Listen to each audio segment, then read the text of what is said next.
Bonjour, bonjour à toutes. J'espère que là, cette fois-ci, vous m'entendez. Je suis revenu à la méthode ancienne. Pour cette vidéo, désolé pour tout à l'heure, il n'y avait pas de son. Encore des problèmes de réglage. On va y arriver, je vous le promets. Les chiffres des ventes au détail sont sortis bien plus forts qu'attendu, mais il y a eu peu de réactions sur le marché. C'est la journée des trois sorcières, c'est-à-dire l'expiration des options. Il risque de pas se passer grand-chose, surtout qu'on a eu de forts mouvements cette semaine, surtout sur le yen. On va voir ça tout de suite. Mais avant cela, l'avertissement.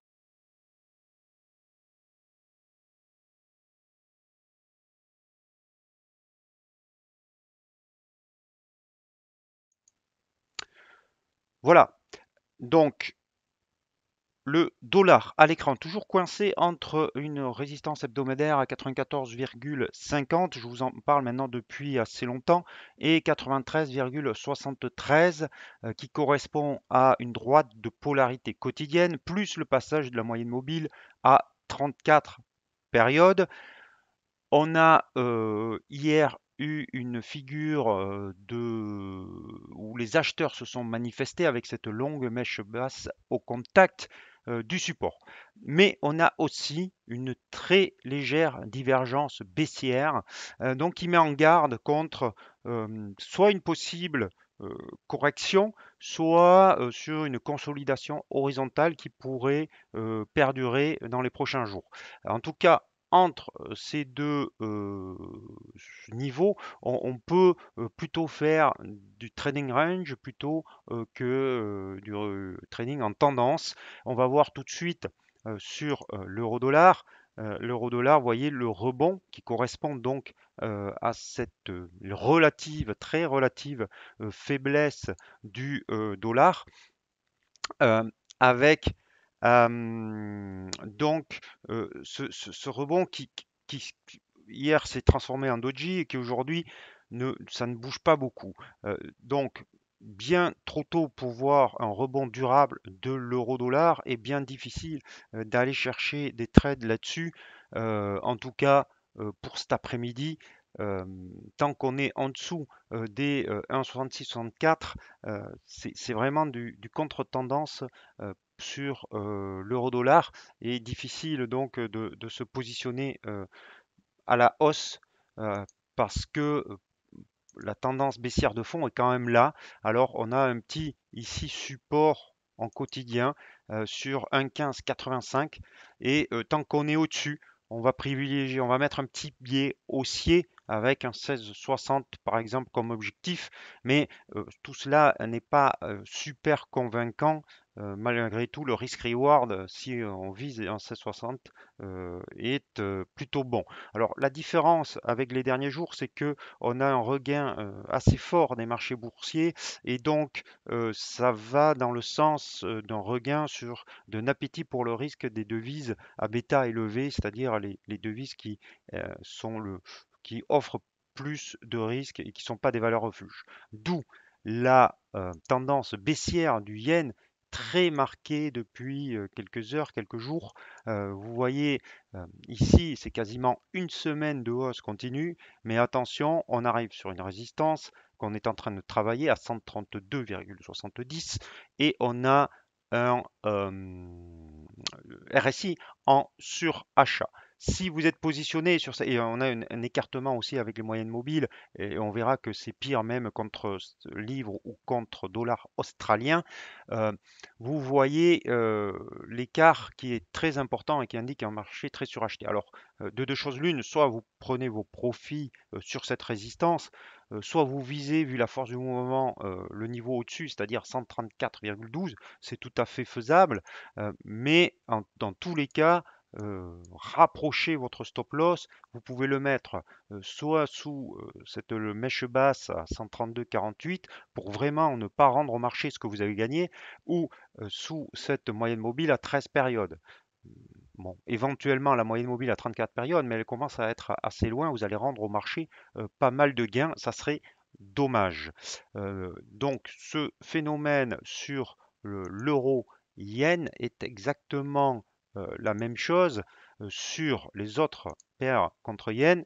Ici, vous avez le dollar australien contre yen qui est encore plus fort, ce que je disais. Alors vous voyez que le dépassement ici de sa résistance, j'avais mis une flèche pour l'objectif final et l'objectif final il est à 85,40. Il y a un niveau psychologique, hein, 85,00, forcément, c'est un niveau psychologique, mais par le passé, il n'a pas trop joué à plein. Donc, on arrive sur la zone de prise de bénéfice. Donc, là aussi, méfiance, rapprochez votre stop loss si vous êtes positionné sur cette devise. Même chose, alors là, c'est encore plus flagrant sur le sterling yen avec une journée d'aujourd'hui absolument phénoménale puisqu'on a quand même gagné plus de 200 pips, hein. Ce matin, on était à 155,44, on est quasiment 200 pips de gain, mais on a ce niveau de surachat maintenant qui est très très marqué et on pourrait donc maintenant avoir des prises de bénéfices pour chercher l'objectif. Vous voyez, il faut remonter à loin. On pourrait revenir à terme sur 163,90, mais difficile d'y aller tout de suite. En tout cas, je pense maintenant que dans les prochaines heures, on aura une petite pause sur ces paires de devises contre yen, euro-yen, AUD-yen ou sterling-yen. Et donc, je vous conseille vraiment soit de prendre une partie de vos bénéfices ou soit de rapprocher votre stop loss si vous voulez encore accompagner le mouvement. Sur euh, le câble, on est dans une zone un petit peu neutre entre les moyennes mobiles qui se retournent à la hausse à 34 périodes et cette moyenne mobile à 200 périodes qui a servi de résistance à plusieurs reprises. Ici, ici, ici. Donc on pourrait peut-être éventuellement rejoindre dans les prochains jours cette moyenne mobile à 200 périodes, mais on n'en est plus maintenant très loin puisqu'en plus elle est descendante. Et tant que, vraiment j'insiste, tant que le dollar n'a pas cassé un de ces deux niveaux, prudence quand même, hein. Ben, c'est plus des mouvements de contre-tendance qu'autre chose. Sur le kiwi, ce qui est intéressant, c'est qu'on a deux creux ascendants ici et ici, mais par contre, il faudra, pour confirmer sa hausse, qui franchisse, on verra ça certainement la semaine prochaine, ou pas, ces deux obstacles qui sont la moyenne mobile à 200 périodes et l'oblique baissière. Voilà ce qu'on pouvait dire sur le kiwi, sur le dollar australien. Donc j'ai souligné la force ces dernières heures. On a un objectif sur cette zone entre 0,7478 0,75. Je pense qu'on ira en début de semaine prochaine, euh, mais le mouvement il serait vraiment confirmé en cas de dépassement de cette zone-là. Et dans ce cas-là, on pourrait avoir un mouvement de plus moyen terme. Pour l'instant, on est quand même sur un mouvement de court terme, mais il y a encore un petit potentiel haussier, à mon avis, là-dessus. L'euro suisse, pour voir qu'on a eu un magnifique faux break. Alors ça arrive, mais ça fait jamais plaisir. Mais c'est pour ça que je vous dis souvent, attendez la clôture. Euh, Vous voyez qu'hier, on a cassé les 1,07. Alors on est allé à 1,0680, très proche de la résistance suivante à 1,0660. Donc c'est une zone qui va là amener beaucoup d'acheteurs. Donc la clôture s'est faite au-dessus. Donc pour l'instant, pas grand-chose de nouveau sur l'euro suisse, en tout cas fausse alerte.